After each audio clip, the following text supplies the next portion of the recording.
Hey, welcome everyone to the Yiboneh Beit Midrash, Home to Torah. We want to welcome everyone home to Torah. Today we're going to be dealing with marriage, but not simply marriage, how to choose a partner, what you're looking for, and we may touch on a few hot potatoes or explosive concepts here because this is God's Word and it's not PC. It's certainly not PC, so I beg you all some patience and love and kindness. So we are in Parshat Chaya Sarah, and that is chapter 24 of Genesis, verse 3, where Abraham is going to he's telling his servant Eliezer not to take for my son, lo tikach isha, don't take a wife for my son, livni, mibenos Canaan, don't take from the Canaanite people a daughter for my son. But the strange thing is, he says, Asher anochi yoshev bikirbo. Why does he say this? Among whom I dwell. It sounds very superfluous, because we already know he's living in the land of Canaan. It's obvious. Anybody who's read from the first chapter of Genesis until now knows where Abraham is. He's amongst the Canaanites. So every letter, every word, every statement, every dot, every tittle, is that a tittle? Is that a word? I've heard such a word somewhere in my life. Anyway, that every crossing your T's and every dotting your I's, so to speak, has a meaning. So what does it mean? Asher nochi yoshe bikirbo. Now, I want to give you, I just feel like a lot of mercy and rachmanut on you. So I want you to look at Genesis 24:37. This is, as Rabbi Breitowitz spoke about, I beg you, I implore you to listen to Rabbi Breitowitz's shir from Tuesday night, which I think, if I remember correctly, is titled, anybody remember? Looking for the Godliness, Harmony and Balance in Marriage, if I'm not mistaken. Something like that. So basically he went through the 50 different questions that the Abarbanel has on the differences, the anomalies between the time that Abraham spoke to Eliezer and told him the story about what he wanted, then what actually took place, and then the differences when Eliezer is speaking to Besuel and Lavan. It's very, so anyway, he does us all a favor, and for the hour he only speaks about 5. He took 10% of the 50, he spoke about 5 of the differences. I just want to show you one for now, just to give you an idea. In 24:37, he's repeating, these are his words, these are Eliezer's words, speaking to Lavan. And my master adjured me, right? And the first verse that we just read was when Abraham says, I want you to swear by the Lord, the God of the heaven and the God of the earth, that you will not take a wife from my son from the daughters of the Canaanites in whose midst I dwell. In 24:37, it's almost the same. He's saying, and my master made me swear, saying, you shall not take a wife from my son from the daughters of the Canaanites. But look at the last few words. In whose land I dwell. Now you're going to say, come on, Rabbi, you're being pretty picky here. At least in the English, it's not a big deal. In whose midst I dwell, or in whose land I dwell. What's the difference? So let's look at the Hebrew. Asher anochi yoshev. So far, it's the exact same 3 words, except that last word is different. Asher anochi yoshev ba'artzo, as opposed to bikirbo. Okay, you want to show that there's a vav and a missing. Okay, we're not going to deal with that right now, but that is a whole story in itself. Okay, but not for now. We're going to deal with those last word of what does it mean inside? He dwells in them, among them, or I live in their land. What's the difference? What do we care? Really, it doesn't make a difference. Okay, remember, we are fanatics, right? We love the Word of God, and every letter is meaningful. You guys following along in cyberspace and cyberland? Okay, here we go. So the Kliyakar points out. He's not pointing this out yet. I pointed out because I wanted you to see the direction we're going to go in. he starts off by asking the question that we should all have been asked ourselves. After he tells us the verse, he says, you mean after all this time of reading the Chumash until this point, we don't know that he lives in the land of Canaan? He doesn't live amongst them? So the clear card is already telling us that this should be a problem to us, it should be a question, and it's already coming to answer the question. What question is it? Why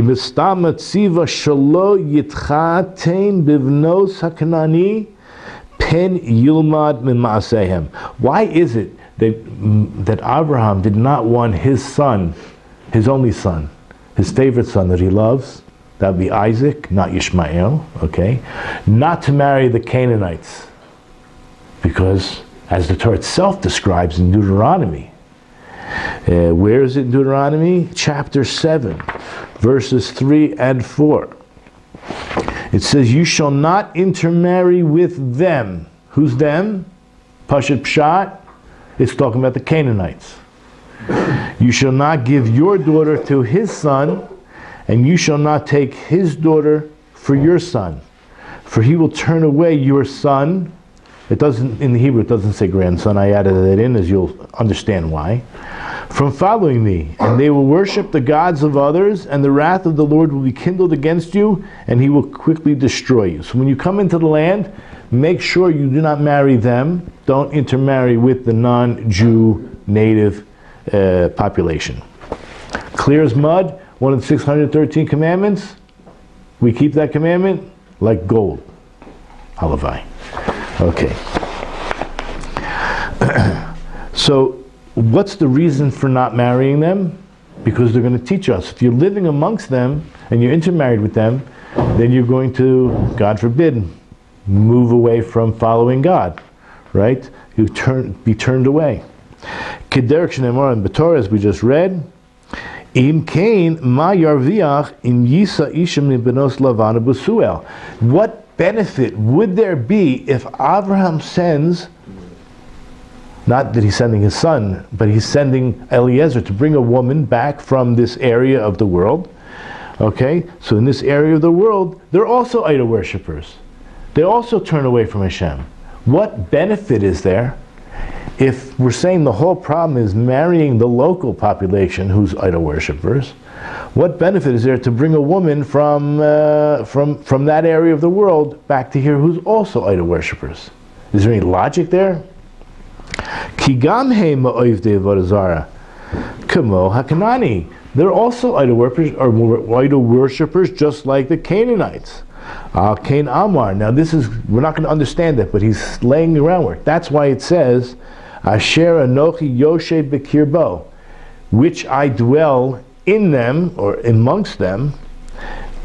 And then it says, Pen tashiv es b'nei shama. Now where's that verse?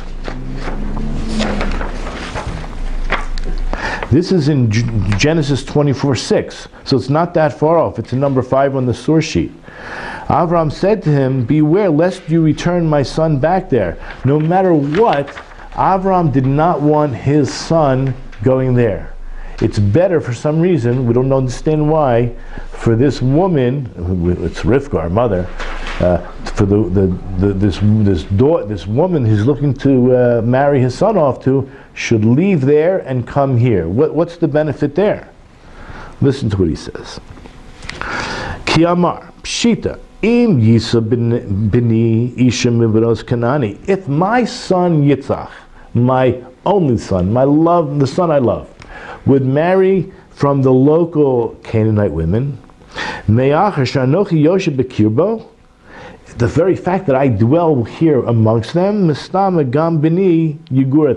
obviously my son will go to their home for Thanksgiving dinner, will celebrate Christmas with them, right, or whatever these holidays that they keep, who knows, and that'll have a bad effect. So he's not going to marry one of them because it's going to be obvious he's going to live amongst them. It's very bad. The whole point was not to learn from their actions. And families get together. There's reasons for families to get together. Good, go ahead, you have a question? Well, no. Okay.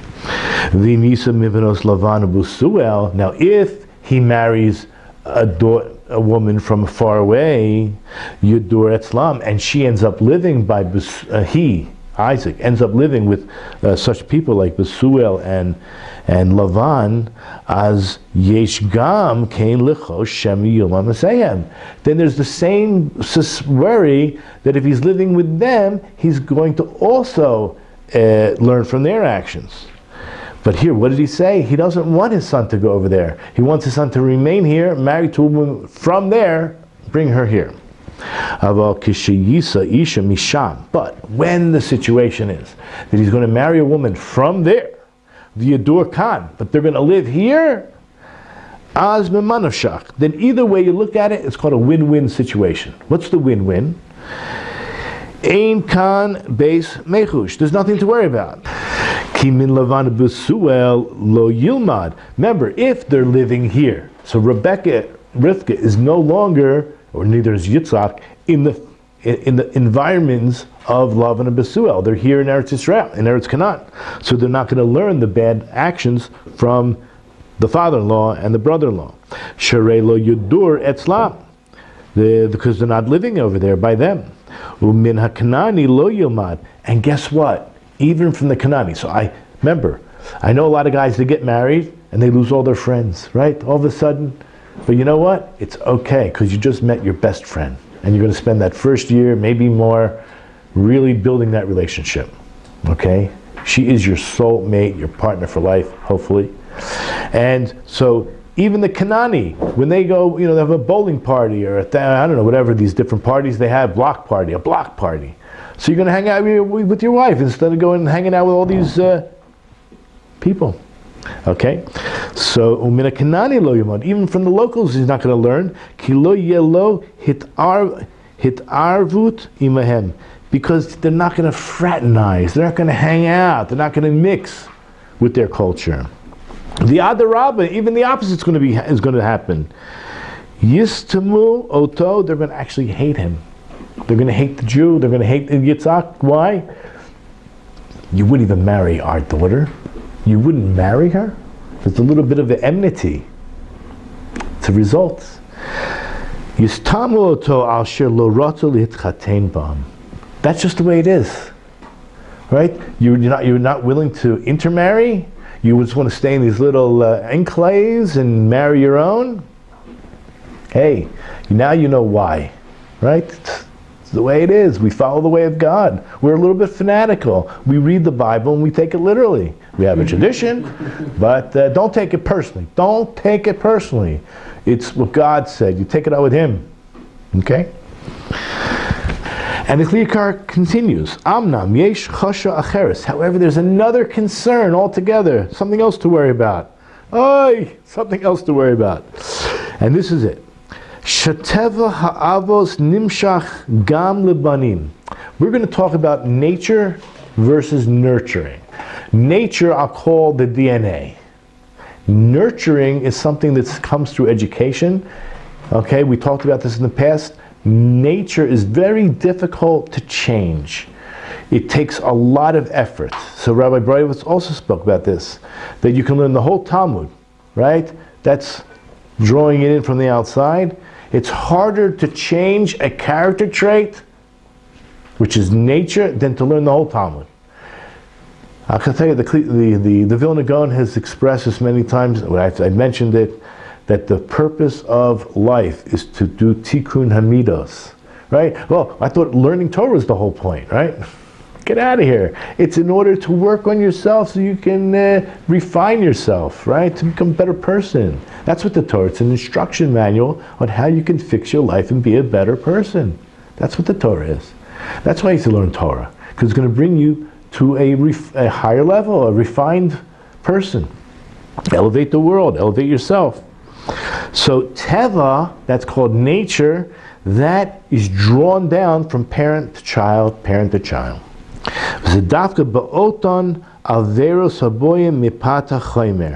However, specifically for those types of sins, I'm going to use the word bad character trait, right? When people think of sin, I don't know what they're thinking, but it's let's just think of it in terms of bad character trait.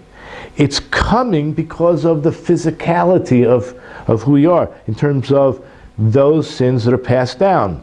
It's through achila, how one eats. How one eats. And Jews are making 100 brachas a day, as we spoke of. Everything. You have to go to the bathroom, you make a blessing. But before you eat, and you have 5 different foods in front of you, maybe making 5 different blessings. Right? We're thinking about Hashem and our connection to Him. So achila, are we going to eat like gluttons, or are we going to eat and make sure that the person next to us has also? Vizima, all kinds of sexual improprieties. Vikilut, types of greed. And kina, types of jealousy. So these are just examples that could run through our DNA. I'll give you another example, maybe it's even more pronounced today, like they claim alcoholism or drug addiction can also be through the DNA, or you're more likely, if your mother was an alcoholic or drank excessively when you were, being in the oven, so to speak, for 9 months, God forbid, or someone's mother was taking certain kinds of drugs, the person comes out wanting drugs, the kid, you know what I'm saying? Like they grow up and all of a sudden they just have one taste of it and they're hooked. It's just an example. The kol hamidos harois hanitlin b'chaymer. So too with any of the negative traits that are dependent on the physical body. It's just in the DNA. These types of defects, I'm going to use the word infection. It's like an infection in the body, right? It's invisible. You don't see it. But there's this defect, these faults that are going to be passed down from father to son, from mother to daughter, from parents to children.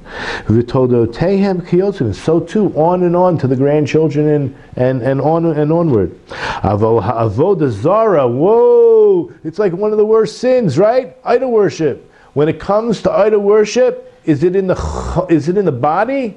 Does the body desires? That's why I have so much hope. I teach Gentiles, right? People who want to become Ben Noach, righteous Gentiles, or you want to convert.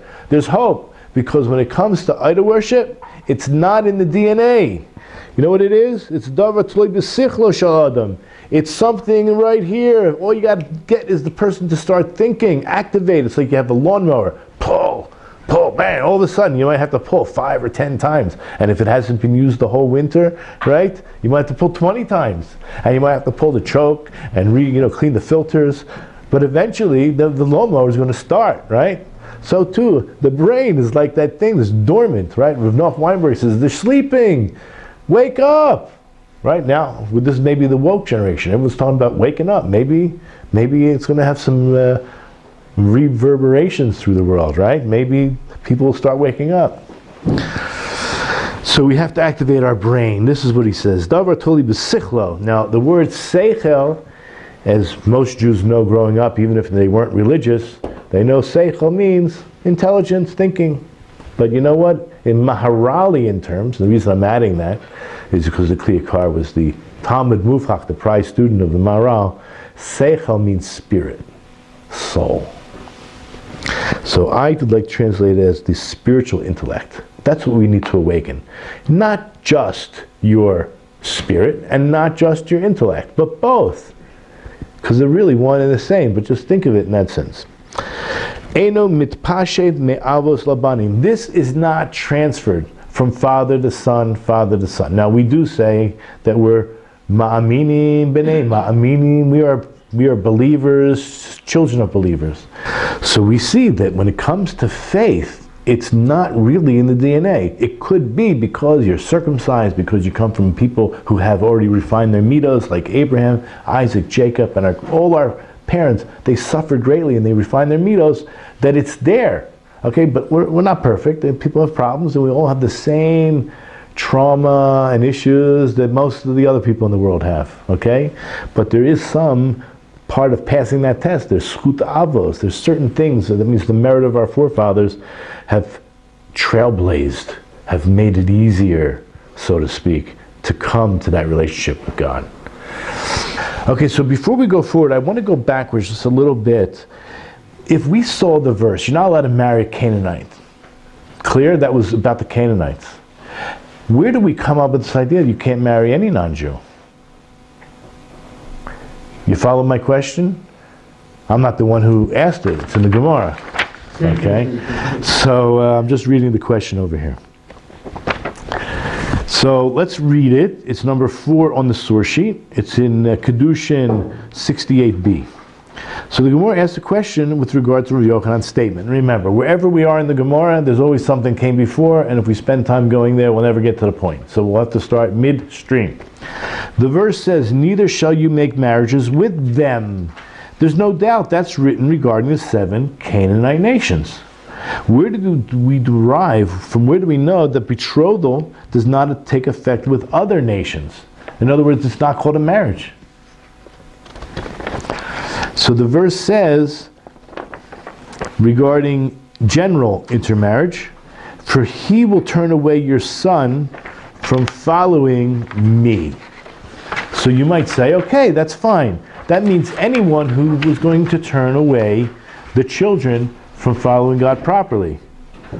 Right? Doesn't matter what nation. However, it doesn't work out according to every opinion. This works out well according to Rabbi Shimon, who expounds the reason for the mitzvah of the verse and rules accordingly. I want to get to the heart of the matter. When it comes to a Yafet To'ar, you know what that is? A woman captured in war. She's not Jewish. She's from amongst the Goyim.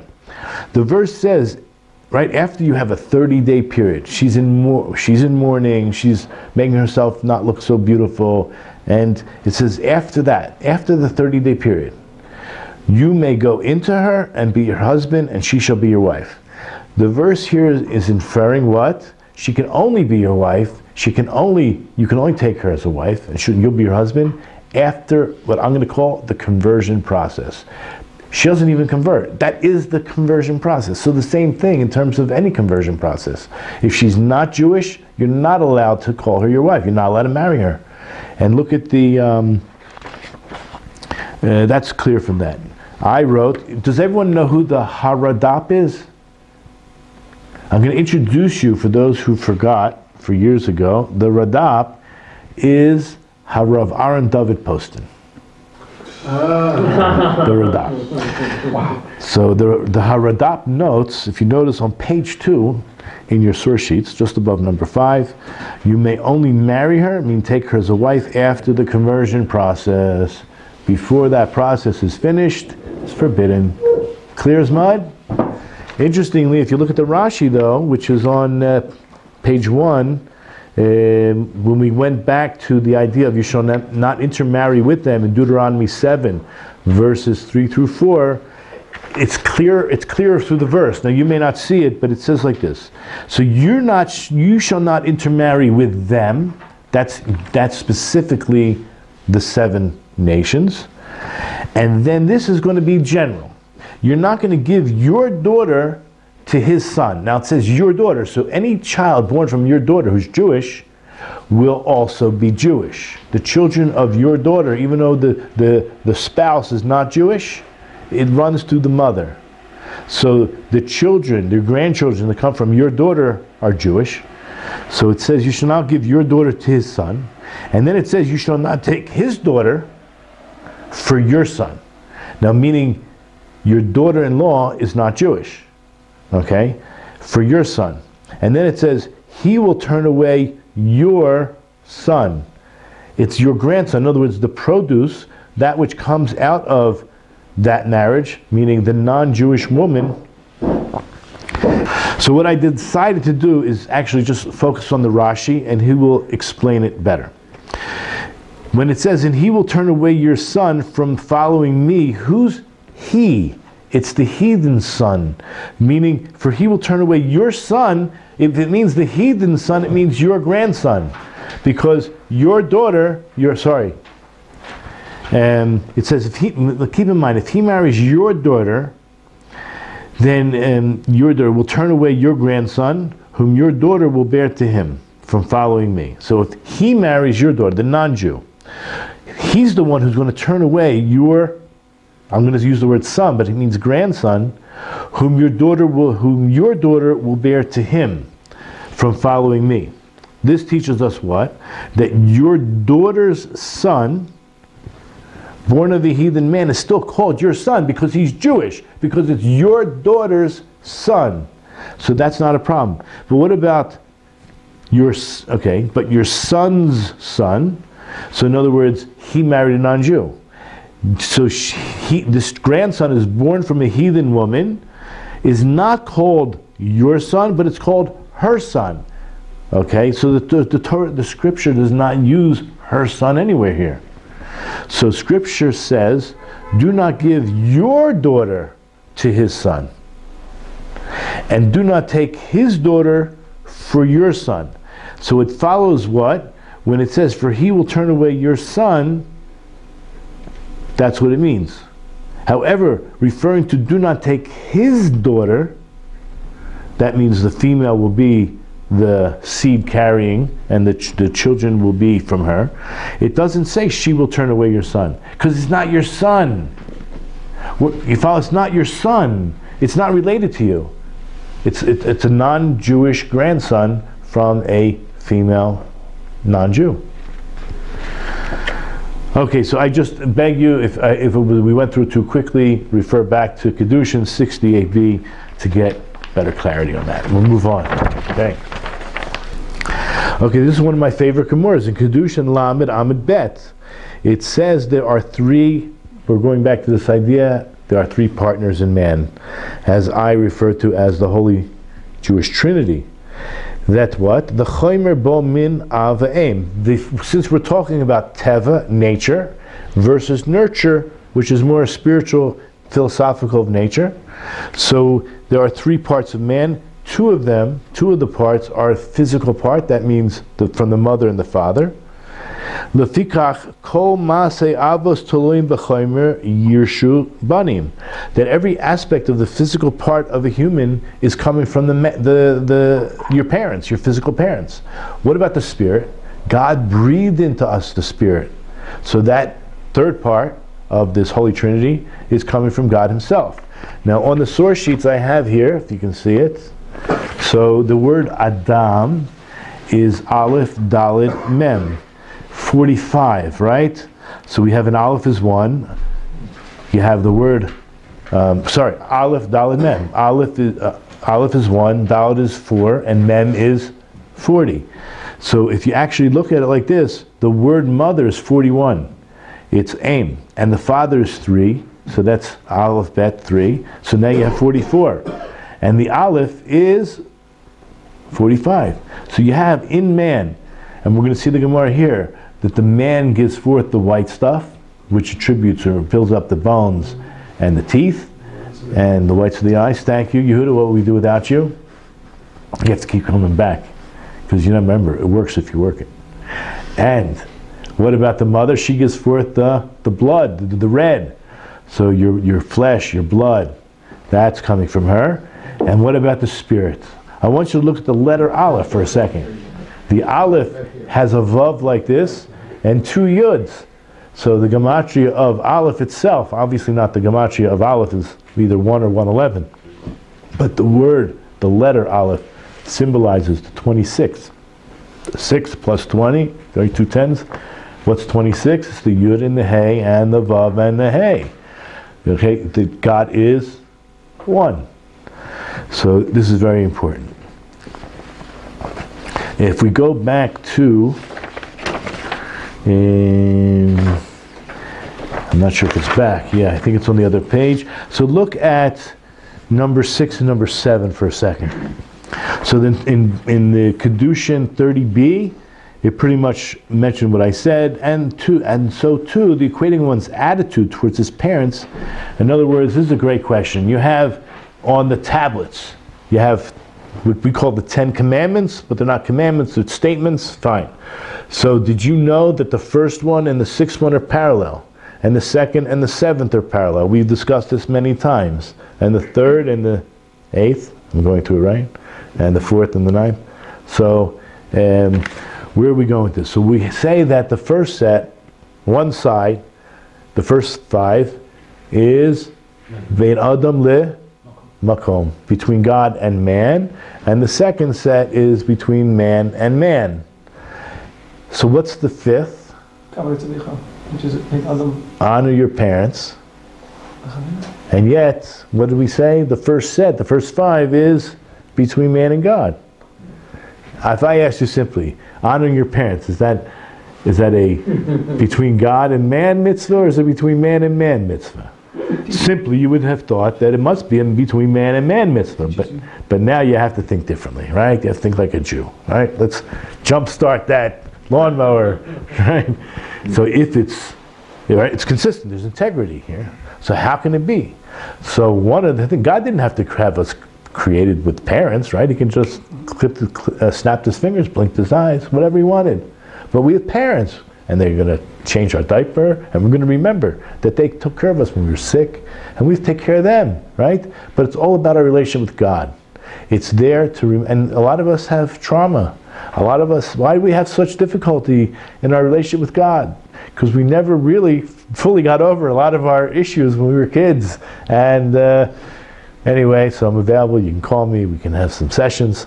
But anyway, we all need help, right? We all need therapy. And in this therapy, hopefully, will bring us to a true relationship with our Father in heaven. So where was I in this Gemara? Here we are. So the logical derivation, as the three are partners in his creation. As the sages taught, there are three partners in the forming of a person. The Holy One, blessed, he provides the soul, where his father and mother, and his father and his mother. And when a person honors his father and a mother, Hashem says, I ascribe them to credit as if I dwelt between them, and they honor me as well. So the Holy One gives us the soul, and the parents give us the physical part. Then there's another Gemara, Nida 31a. The sages taught there are three partners in the creation of a person. The Holy One, blessed be he, comma, his father, comma, and his mother.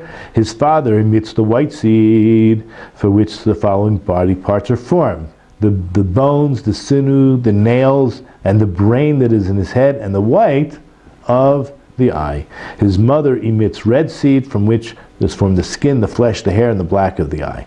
The Holy One, blessed be he, inserts within him the spirit, a soul, his countenance, eyesight, hearing of the ear, capability of speech of the mouth, the capability of walking with legs, understanding, and wisdom. Beautiful piece. So as we're continuing in the Kliyakar, after referring to the idea that the physical part comes from your father and the mother, and therefore it's when it comes all of the actions that are physical are going to be handed down through the DNA or through the physical part. When it comes to faith, we call belief or knowledge of God, that is going to be right here. Right? It's going to be the thinking. It's going to be in the spiritual intellect of a person. Because that comes from God. We're going to talk about this piece of Gemara, what it has to do with walking, what it has to do with hearing. We'll have to make a whole shiur just on that. But for now, all we know is that Kadosh Baruch Hu, he's the one that gave us the ability to think. Right? I remember they used to have commercials on TV about these the drug addicts or poor black kids. I don't know exactly, not to say they have to be the same, but God gave you a brain, use it, right? Say no to drugs, or you have a future. All you have to do is think. And anyway, so this idea of thinking, that's something God gave you that ability. How can that be inherited? Right? You can meet some very wise people, but their kids are not as wise as they are. Right? I'm sure you've met quite a few in your life. Exactly. Sometimes it's the opposite. This is the reason there's a distancing from the Canaanites. God does not want them to be intermarried with us. They were really down and dirty when it came to sexual immorality. V'kama mine averos hanitlim b'chaymer ha'adam zulas avodah zara. How many different types of, right, depths of sin that are hanging on the physical part, aside from Avodah Zarah. This is what the Canaanites represented. V'lo hirchach lavim l'Betzuel. But 1 second, God did not tell Avram, or Avram didn't intuit that it was a problem when it came to Betzuel. Why? It seems at this point they're basically the same, but no. Shloye behem ki'im pechitut ha'avodah zarah levad. I know this is a hard thing to swallow because they were very deceiving people. But apparently the Canaanites were worse. In other words, even ourselves, were we such tzaddikim in Egypt that we deserved? We were 49 levels down of tumah, of impurity. You know why we came? Because the time was right, because the people that were here were worse. Okay, we're not making, God made that decision, right? That as soon as their iniquity built up so much, they were going to be taken away. 1/5. Unfortunately. I don't know what you mean, 1/5. 1/5 when they came out of Mitzrayim, right? I wasn't referring to that. Oh, sorry. No, it's okay. That's a good point. But what does that have to do with this? Sorry. I figured some other people. You mean that's how far down we were? That's how far down we were. Whoa. Wow. So that's a good point. Thank you. we were really down. So it says when we came up out of Egypt, we came up armed. Chamushim alu. So the word chamushim, it means a fifth. If you ever go to a store in Israel, anyway, I don't think they do this in America, that maybe now it's catching on. So there's a guard at every restaurant, at every thrift store, and supermarket, and mall, and a hospital, and they say, "Are you chamush?" Chamush means armed, like Ammunition Hill, Givat HaTachmoshet. So if you have a little chumash in your pocket, and they ask you if you're chamush, you say, "I'm chamush. I am chamush. I am weaponized. I have my armaments with me." And not only that, you want to hear something really interesting? You've probably heard this from me before. When it comes to how many books do we really have? Right? We say it's the 5 books of the Torah, Hamishim Shei Torah. But there's 2 upside down inverted nuns in Ba'amidbar, right? And there's 85 letters. There's 2 verses, and it's a book all on its own, right? Not Ki Mitzvah Torah, but when right? How's the pasuk go? V'hi ben Sa'aron, v'yomer Moshe, Kuma, right? So this is a book on its own. There's 7 books of the Torah, which we just got done saying. The word 5 is ammunized. Is that a word? You're full of ammunition. You're full of weapons of war. Our Torah is our weapons of war. But guess what? There's 7. So what does Rashi say on that verse when it says they went up out of Egypt? He gives you at least two different alternative explanations. One is the 1/5 went up, and the other is a more literal definition. He says in Hebrew, they're weapons. You know what word he uses for? Kli Zayin. Zion is 7. The vessels of 7. Well, that means weapons of war.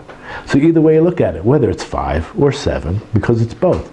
When we have machlokasim, when we have differences of opinions, we say, Elu ve'elu divrei Elokim chayim. They're both the words of the living God, but how can they both be? Because all you have to do, it's the word of God, is meditate on it and grow and mature and try to see objectively, get that thinking, get your seichel thinking, and you will come to unity. That's what Judaism's all about. Besides gratitude and thankfulness, it's about unity. Now, the Klikar offers an alternative explanation. Now, when he uses davar acher, he doesn't mean that the first explanation is not valid. We're talking about another level. Again, another level. Lachach Amar. Remember it says, Asher Anochi Yoshe B'kirbo. We're going back to the original question. What are those words for? That says, among whom I dwell. That's what he said. That's what Avram said to Eliezer. But what did Eliezer say to Lavan? Whose land I'm in. Meaning to say, now these words appear in Gemara Nida 20b. B'tavana deliba ani yasev. When Avram says, whose land, amongst whom he doesn't use the word land, amongst whom I I'm in the midst of. You hear it? Bekirbo. I'm within them. What is he saying? I'm in their head. I am so into it. I have such a level of, I'll call it Ruach HaKodesh, the Holy Spirit, a certain level of prophecy, that I know what they are thinking. You see the difference? I am in them. You can look on your own in Talmud Bavli 20b. It's a very interesting piece. So as we were talking about earlier today, believe it or not, that we still hold, right, according to the Torah, a woman who's in nida, that means who's through a menstrual cycle, cannot be with her husband until she has a certain amount of cleanliness. The blood has stopped. So today we have 7 clean days, and she takes an examination with a small piece of white clean cloth, and she should know herself, she's reliable, to see if there's any blood spots, and if not, and she's in doubt, and her husband's in doubt, they take it to the local rabbi. That's right, the rabbis spend some time during the day in a bright lit room or looking at these sheets or underwear or little moch, whatever they're, however you want to call them. And so this Gemara is referring that there was some people were testing a rabbi. So they sent him 60 different trials, 60 different cloths that had blood on them. They knew which ones were pure and which ones were impure, and they were seeing if he can come up with the right ones. And listen to the Gemara, some impure and some pure. And guess what? Rava got everyone right. He knew exactly which ones were which. And so the last sample was blood of lice. Whatever that means, it wasn't wasn't blood that came from a menstruating woman. And he says, I don't know, I can't figure it out. That's the only one he couldn't figure out. Pure, impure, it was very strange. It was a doubt to him. He received support in this matter in the form of heavenly guidance, as he unwittingly sent her a gift of a comb for killing lice. So in other words, he had no idea that it was from lice, but he knew that something moved him to send a gift. And it was I don't know if you've ever seen a comb for lice, but it's very tight knit, and it's very small, and you comb could be your daughter, could be your son, your child's hair. And that's what he sent her. And what was her response? She said in explanation, Jews, you must dwell in the chamber of people's hearts. That was her response. And this phrase is what we're talking about, Abraham, our forefather. When he says, I dwelt among them, that's what we're talking. He had this uncanny ability to really intuit, more than that, exactly what they were thinking. So now, how do you think if that was the phrase that Eliezer told over to Besuel and Lavan? They would have gotten really nervous. They would have said, we're deceivers. If he knows what's going on over there, he knows what's going on with us. So Eliezer knew better. So he changed the words, and he said, amongst whose land I dwell, as opposed to among whose hearts I dwell in. You follow? Otherwise, they would have given up all hope of ever having Rivka being married off to Abraham's son Isaac. There's no chance. He'll see us, he'll know what we are, and we'll never get Rivka married to the prince's son, the king's son, Abraham, the great leader. So listen to the words.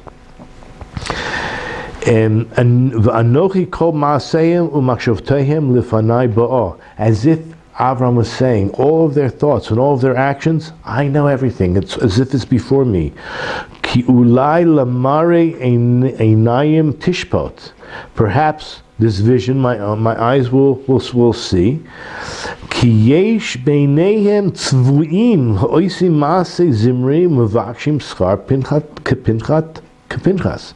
So what happens is this, that they would understand they were deceivers. A tzvuyim, it really means colors, like a chameleon. That's what a hypocrite is. A chameleon.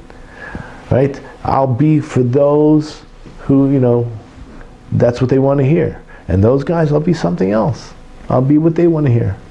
Sounds familiar? Yeah. You know what I'm talking about? Yeah. It's in the New Testament. This guy says, for these people I'll be like that, and for those people I'll be like that. Okay, that's called a hypocrite. So what does it say? The people who say, I'm going to act very disgusting, but I'm going to get the reward, like Pinchas. Remember, Zimri was the one that had sexual relations with a non-Jew, and then you expect to do such a horrendous act and get such a great reward like Pinchas did? No, it doesn't work like that. V'tachshov ki ksherim hem. They actually think they're doing the right thing, that they're kosher, ruyin hitchatein bam, and even fitting to marry the daughter of Abraham, the son of Abraham, Isaac. Are you kidding me?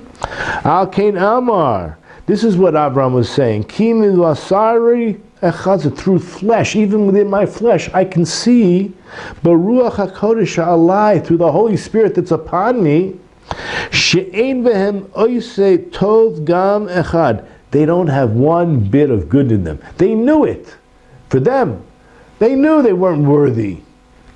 Ki anochi dom kilo ani yoshe bekerev libam. And Abraham was saying, it's as if I was living in their hearts. I knew. So in other words, if we're talking about the Canaanites, so if that's what he said, I'm living among them. If Eliezer would have said those same words, then Besuel Lavan would have figured we don't stand a chance. The Yidua Tocham Kebarim.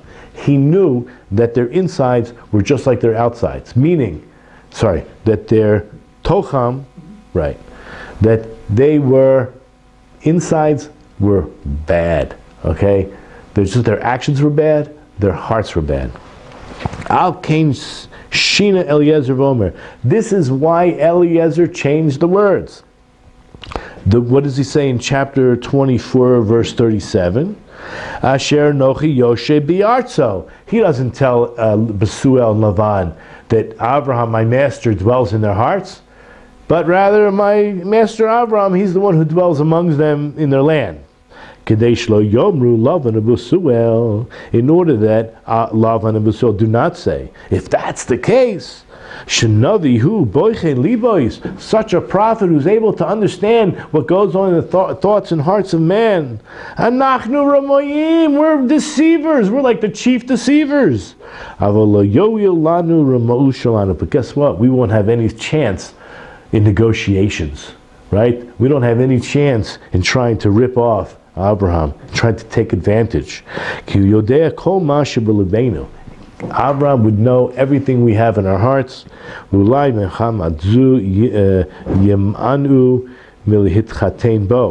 they would think, for that very reason, he ain't going to even think about our daughter for a shidduch for his son Yitzhak. That's why Eliezer, he wanted to make the deal happen. He was such a loyal servant. You realize that he's a Canaanite, and he was a really kosher guy, and he had a daughter. And he thought, what a great shidduch. But Abraham said, no, I don't want them marrying the Canaanites, which we're going to see very shortly. Why the Canaanites? Another reason, the Canaanites are very bad for the Jewish people to marry. So he was so loyal that he prayed and he really made sure that negotiation went through, that he can get someone from the Mishpacha, someone that Abraham wanted for his son to marry, and that was Rivka, our mother. Abraham Amar Asher Nochi Yoshe Biyatzer, and that's why he changed the name, the wording. Instead of saying I live in their hearts, but rather I live amongst them physically in the same geographical location. So the last paragraph, the Kliyakar says V'yesh Omrim. Again, it doesn't contradict anything he said up until this point. It's another level. That he says the verse Asher Anochi Yoshe Bikirbo. Remember, Abraham tells Eliezer, I don't want them to marry, I don't want Yitzhak to marry any of the Canaanite women because I dwelt in them. Lemai gam benos aner eshkol umamre asher bekirbam hu yoshev. To exclude specifically, you might think, okay, why not? Why not?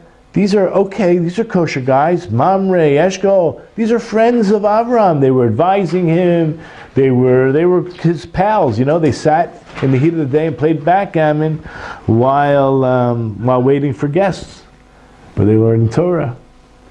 right? You can play the Torah. Okay, so he says, Ki sof hey mizera arur. This is very controversial, because we were talking earlier on the way, how do we know there's different, what's the word, races? There's races in this world. You have Chinese, you have even Japanese a little bit than Chinese, and Koreans. But you basically have Asians, you have North American Indians, Mongolians, you got white Caucasians, you have Africans, Aboriginals, all kinds. Where did where did they all come from? So one of the ideas that we brought down was that when God created man, and he took earth from all four corners of the earth, on the Temple Mount, he took a large portion of that soil for his head, which came directly from the Temple Mount, and the body is made up from soil that came from all corners of the earth. And when man was dispersed at the Tower of Babylon, so now man is physically in environments where he was brought from that soil. The soil itself is a little different, has different minerals, different, it's affected by the atmosphere differently in different parts of the world, just like fruits. Certain trees grow very well in one place and not in others. All of us come from one couple, Adam and Eve, and in that makeup is all the DNA, and wherever it is in the world, I'll call it Shinoi Hateva. Some people translate it as some sort of evolution, but not Darwinian evolution, but the concept that there's change within nature, and therefore there's a certain potential for a certain color of the skin, a certain, like the feel of the skin, like in a certain location, whether it's closer to the equator or further from the equator, or on the east or the west. Okay, so this is maybe an idea of the different races. However, what we're about to say is that was Ham cursed? Canaan was cursed. Canaan. So listen to this statement that the Kliyakar is making. He's saying that, he says, who I dwell, not just the land, but the people I dwell. So this you would think is lamait, to exclude also these people, but in the end, you know what? They also come. They're Canaanites, even though they're good people. So Eliezer Chashav, he thought, She'im Yomar Cain, if this is the case, if he would have said such a thing, meaning if he would have used the words Asher Yoshe Bekirbo, so Tazuach Datam, they would have had righteous indignation, some kind of haughtiness. Kiyomru, because what would they have said? Mukrachu lehitchatein banu. You know what? I'm playing the part of Besuel and Lavan. So after the fact that Eliezer comes all the way from Eretz Canaan, and he's coming to me in the land of Aram, so what am I thinking? He ain't got no choice. He's got nobody to marry over there. So if I'm negotiating and I think the person has no cards and no choice, I'm going to take advantage. The negotiations are going to go my way. I got all the cards, because he got nothing left. He can't marry them. Ki ein lo derech lintos yaminu smo. He has no wiggle room. He can't go left or right. He's stuck. So I can take advantage, let's say, in the negotiations. And that's why he was forced to come to us. Al Ken Amar, that's why he changed the word, and he says, Asher Anochi Yoshe B'Yartso, specifically, let's just say, or generally, the whole land of Canaan, that's where he's dwelling, which means he's got, a big choice. So when he says B'Kirbo, so it's more like the intimacy of the people. The Hainu Stam Canaanim, meaning he just didn't want to marry the Canaanim. Aval Osan Asher B'Kirbam Hu Yoshev, but you might have thought that those great Gentiles, Canaanites who lived mamish amongst them, that Yitzhak wasn't allowed to marry the son, the daughter of Einer, Eshkol, or Mamre. Al Yidei Kain Lo Tazuach Datam Alehem. So once you let them know, you have choices. You could go left or right, as he's about to tell them. You'll see in verse 49, chapter 24, verse 49. He says, if you don't take my offer, I'm going to go left or right. Imagine that. He's saying, I got wiggle room. Look at chapter 24, verse 49. In fact, the Rashi over there, he makes it even more clear. I will turn to the right or to the left. To the right refers to a wife from the daughters of Ishmael. They're not from Canaan. Or this refers to a wife from the daughters of Lot. Also not. So in other words, he's trying to say there are people who are in the area that are not, they're still mutar, still permissible to marry.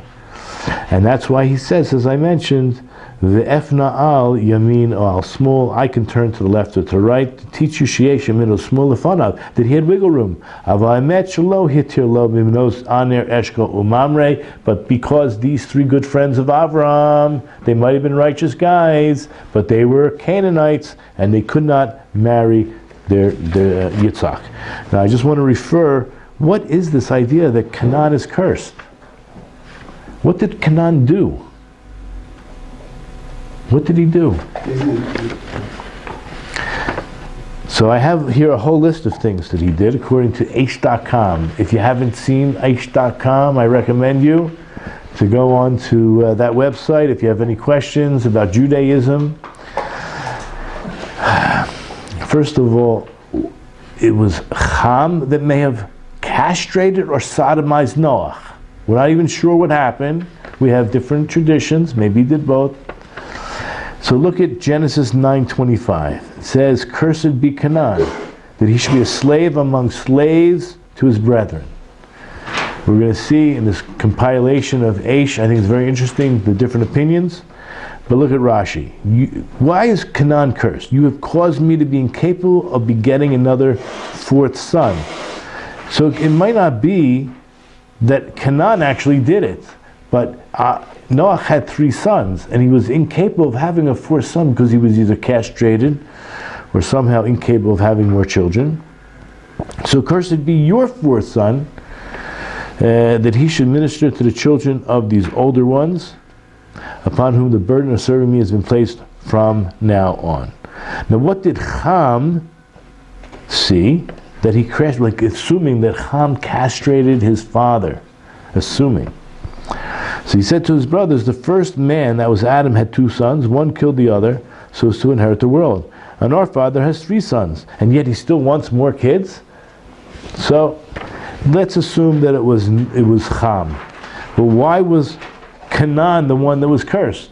So the simple answer is God just blessed Ham. He just blessed the three children. They should now go off the boat and start a new life. How could then Noach curse Ham if God just blessed Ham? So he cursed Canaan, his children, as if the curse would be fulfilled on the father's back, so to speak.